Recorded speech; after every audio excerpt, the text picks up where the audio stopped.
It's 1,000 years since the Vikings, there was a great raiding army that pillaged through England, and 1,000 years ago this weekend they actually came to the gates of Canterbury, and the Canterbury citizens locked the gates and a siege began, which lasted for 3 weeks.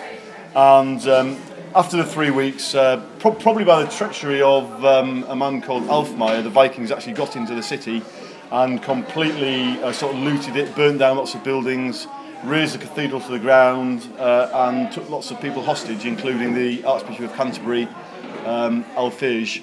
So it's to commemorate these dreadful events that took place 1,000 years ago, but also to commemorate what is probably one of the most important dates in Canterbury's history, but that few people know about. So it's actually to try and publicise this important part of Canterbury's rich and colourful history.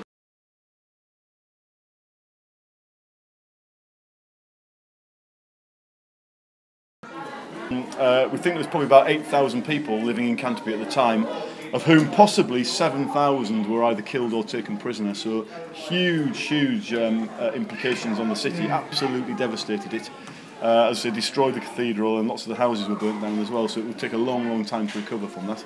And also, all the wealth and riches of the city were carted off by the Vikings.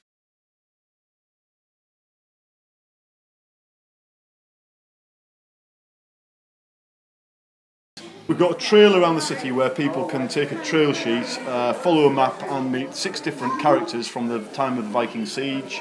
And also we've got a family activity day here at the museum where we've got Viking reenactments, we've got Viking activities for children, people can investigate Viking artefacts and take part in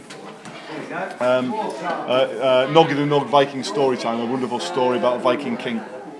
Okay, well, we've got a lot of Viking reenactors with us who play the parts of Vikings for a hobby, and they try and make their costumes as authentic as possible, so using the same kind of armour and weapons and the same fabrics and dyes that would have been used in Viking times.